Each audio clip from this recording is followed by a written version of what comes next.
ಧಾರ್ಮಿಕ ವಿಚಾರದಲ್ಲಿ ಜಾತಿ ತಾರತಮ್ಯತೆ ಮತ್ತು ಅಸಮಾನತೆ ಸರಿಪಡಿಸದಿದ್ದರೆ ಅರೆಬೆತ್ತಲೆ ಮೆರವಣಿಗೆ ಮಾಡಲಾಗುವುದು ಹಾಗೂ ಕುಣಿಕೇನಹಳ್ಳಿಯಿಂದ ತಾಲೂಕು ಆಡಳಿತ ಕಚೇರಿವರೆಗೂ ಪಾದಯಾತ್ರೆ ಮೂಲಕ ತಾಲೂಕು ಕಚೇರಿ ಮುತ್ತಿಗೆ ಎಂದು ದಲಿತ ಮುಖಂಡ ಕುಣಿಕೇನಹಳ್ಳಿ ಜಗದೀಶ್ ಎಚ್ಚರಿಕೆಯನ್ನ ನೀಡಿದ್ದಾರೆ.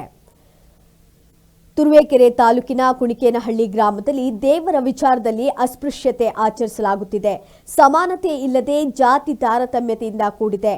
ಕಳೆದ 1 ವರ್ಷದ ಹಿಂದೆ ತಾಲೂಕು ಆಡಳಿತ 2 ಬಾರಿ ಶಾಂತಿ ಸಭೆ ನಡೆಸಿದ್ದು ಸವರ್ಣೀಯರಿಗೆ ತಿಳುವಳಿಕೆ ನೀಡಿದ್ದರು.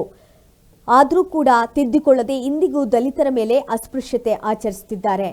ಸಮಾನತೆ ಇಲ್ಲದ ಮೇಲೆ ಕುಣಿಕೇನಹಳ್ಳಿಯಲ್ಲಿರುವ ಎಲ್ಲಾ ದೇವಾಲಯಗಳನ್ನು ಮುಜರಾಯಿ ಇಲಾಖೆಗೆ ಒಳಪಡಿಸಿ ಸರ್ಕಾರ ಸ್ವಾಧೀನಪಡಿಸಿಕೊಳ್ಳಬೇಕೆಂದು ಗ್ರಾಮಸ್ಥರು ದೇವಾಲಯದ ಮುಂದೆ ಪ್ರತಿಭಟನೆ ನಡೆಸಿದರು.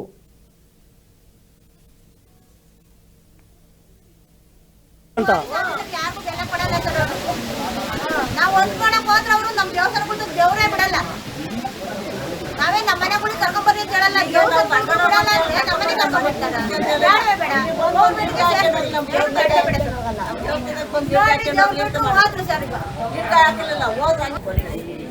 ಅವಾಗಿಲ್ಲ.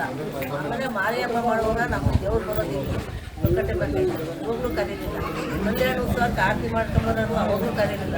ಎಲ್ಲ ಪುಟ್ ಮಾಡ್ಕೊಂಡು ಕೆಲಸ ಮಾಡ್ಕೊಂಡು ಮಾಡಿ ನಾವು ಅಲ್ಲೇ ಕುಯ್ಕೊಂಡು ಅಲ್ಲೇ ಮಾಡ್ಕೊಂಡು ಯಾಕೆ ದೇವ್ರು ಕರ್ಕೊಂಬರೋದು ಅಂತ ಕರ್ಕೊಂಬರಲ್ಲ ಸರ್. ಅಂದ್ರೆ ಬೇಕು ಅಂತ ಮಾಡ್ತಾವ್ರೆ ಅಂತಲ್ಲ, ಬೇಕು ಅಂತ ಮಾಡ್ತಾ ಇರೋದು ಅಂತಲ್ಲ. ಆಮೇಲೆ ಬುಡತ್ತಾಗ ಸಣ್ಣ ಪುಟ್ಟ ಮಾಡ್ಕೊಂಡು ನಾವು ಮಾಡ್ಕೊಳ್ಳೋದು ಜಾತಿಗೆ ಸಾರ್ತದೆ, ಜಾತಿಗೆ ಸಾರ್ಲೇ ಇಲ್ಲ. ಬಿಟ್ಬಿಟ್ರು ಅವರೇ ಜಾತ್ರೆ ಮಾಡ್ಕೊಳಕ್ ಮಾಡಿದ್ರು. ಆದ್ರಿಂದ ನಾವು ಸಾರ್ಲಿಲ್ಲ ಅವರು. ಹಂಗಾಗಿ ನೀವು ಗೌರ್ಮೆಂಟ್ಗೆ ಸೇರ್ಸ್ಕೊಂಬಿಡಿ. ಯಾರನ್ನ ಕೇಳೋದು ಬೇಡ, ಹೇಳೋದು ಬೇಡ. 2 ಸತಿ DC ಪೊಲೀಸ್ ಆಫೀಸರ್ ಎಲ್ಲ ಬಂದೋಗ್ಯಾರ. ಏನಕ್ಕೂ ಸುಮ್ಮನೆ ಪ್ರಯೋಜನ ಇಲ್ಲ ಸರ್. ಅವರು ಸುಮ್ಮನೆ ಗೌರ್ಮೆಂಟ್ಗೆ ಸೇರಿಸ್ಬಿಡಿ. ಅಸ್ಪೃಶ್ಯತೆ ಆಚರಿಸೋದಾದ್ರೆ ನಮ್ಗೆ ಇದು ಬೇಡವೇ ಬೇಡ ಅಂತಲ್ಲ. ಇದ್ರೆ ಸಮಾನವಾಗಿರ್ಬೇಕು, ಇಲ್ಲಾಂದ್ರೆ ಬೇಡ ಅಂತ. ನಾವು ಆ ಹಬ್ಬಗಳಲ್ಲಿ ಭಾಗವಹಿಸ್ತಾ ಇದ್ದು, ಜೊತೆಗೆ ನಾವು ಕೂಡ ಆ ದೇವರ ಖರ್ಚು ವೆಚ್ಚಕ್ಕೆ ಭಾಗಸ್ಥರಾಗಿದ್ದೀವಿ. ಅವರೆಷ್ಟಾಗ್ತಿರೋ ದುಡ್ಡು ನಮ್ಮ ಹತ್ರನೂ ನಮ್ಮ ತಾತನ ಕಾಲದಿಂದ ತಲೆತಲಾಂತರದಿಂದ ವಸೂಲಿ ಮಾಡ್ತಾ ಇದ್ದಾರೆ. ಆದರೆ ಈ ಜಾತಿ ತಾರತಮ್ಯ ಅನ್ನೋದು ಹೋಗಿರಲಿಲ್ಲ. ಅದನ್ನು ಪ್ರಶ್ನೆ ಮಾಡಲಾಗಿ ನಮ್ಮನ್ನು ತೀರಾ ಎಲ್ಲ ಧಾರ್ಮಿಕ ವಿಧೆಯಿಂದ ಊರಿನಿಂದ ಹೊರಗಿಟ್ರು. ಅಂದರೆ ಬಹಿಷ್ಕಾರ ಹಾಕಿದ್ರು, ಧಾರ್ಮಿಕ ಬಹಿಷ್ಕಾರ ಹಾಕಿದ್ರು. ಸಾಮಾಜಿಕ ಅಸಮಾನತೆ ಇಲ್ಲಿ ಇತ್ತು.